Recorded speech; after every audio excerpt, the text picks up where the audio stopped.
Hey, it's Dave from Some Days Today, and I am excited, and hopefully you are too, because spring is just around the corner, and what we're going to cover today is so vitally important that you have a great RV experience as we get into season, unless you're full-timer, in which case you're already doing some of these things.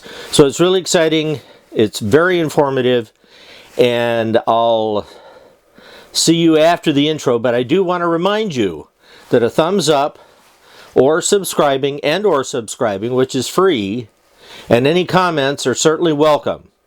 See you in just a minute.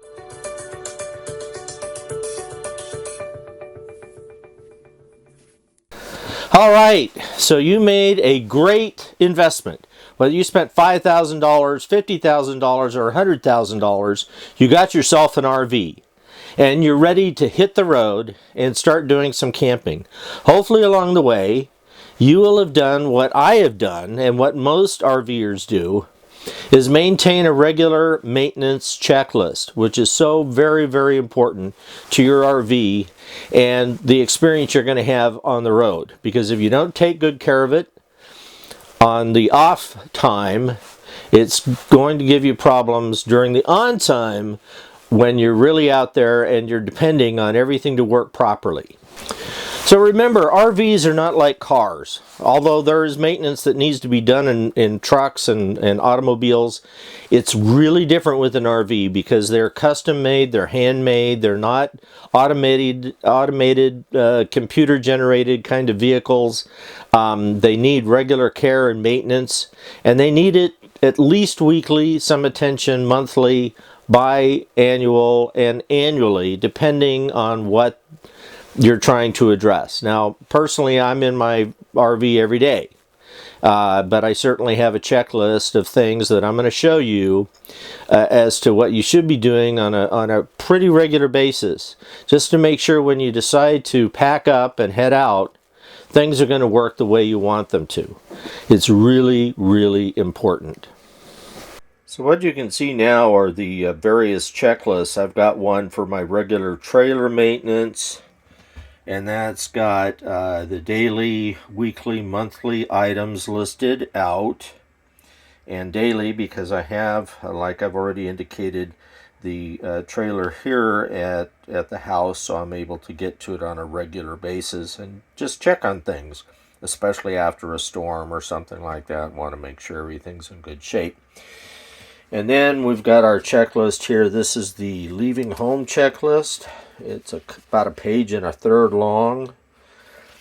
And then we've got our arrival at destination checklist, so we can go through all of those things so that we can enjoy our stay as much as possible. And then we've got a dump station instruction checklist.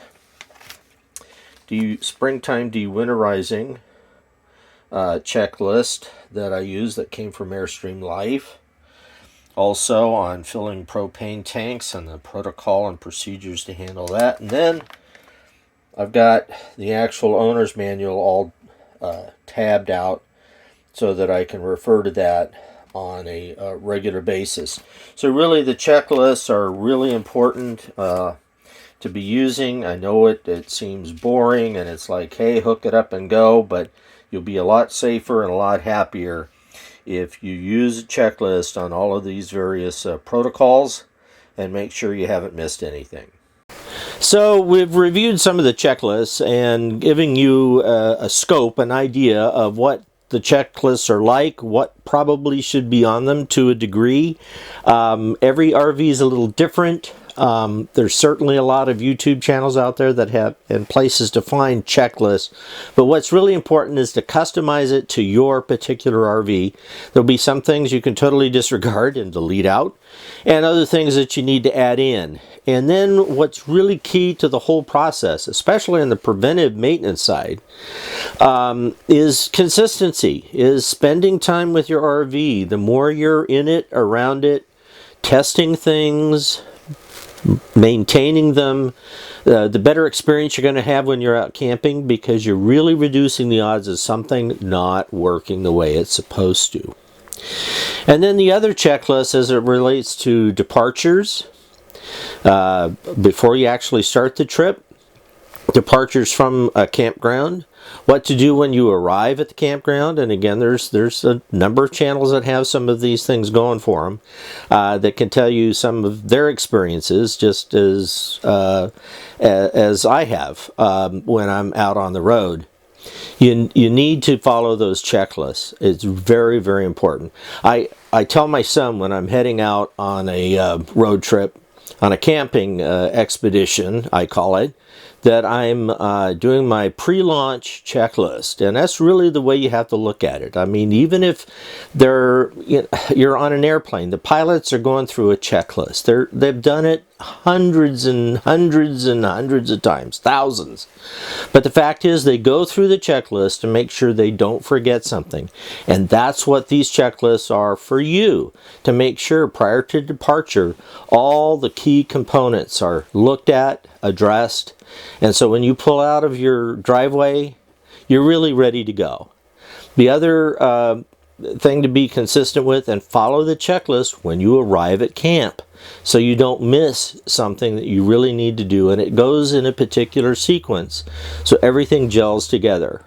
And even more importantly, when you go to depart, going through that departure checklist, which is really almost a reverse of the arrival checklist, is to make sure you don't miss something. You're about to go on the highway. You're going to travel for 3, 4, 5 hours, and you want to make sure everything's hooked up right. I mean, the number one fix, as I understand it in the industry, is the foot at the jack at the front of the trailer. Let's say if you have a trailer like I do, that they get bent, and that's because somebody forgot to pull them up. Sounds crazy, like how could that possibly happen? But when you're going through and getting ready to go, it's just like packing for any trip, and you know in the past you may have forgotten something. That's why you need to have that checklist, and you need to go through it.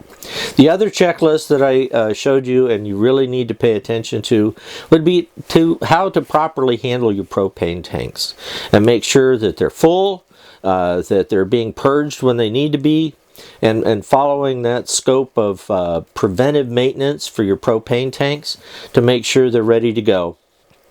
And then how to handle the black water tanks, the gray water tanks, how to empty those properly, the sequence to go through there. All very, very important items that you need to keep in mind. So I have 3 new videos in production right now that will be coming up, and that's why it's so important for you to go ahead and subscribe and hit that bell so you'll be alerted to when these videos come out. And one will be a follow-up on batteries as it relates to solar. I'll have a solar video. I'm going to have a generator video, and the generator I bought and really recommend. And then I'm going, my tire video is almost done. I'm going to visit with you about those and how to really take a good look at your tires and how long your tires are probably going to last, and the tire pressure monitoring system everybody should have for their trailer, so they can monitor what's going on with them as you're going down the road. So those are coming up. In the meantime, I hope you enjoyed the video. Be sure and give me a thumbs up, and we'll see you down the road.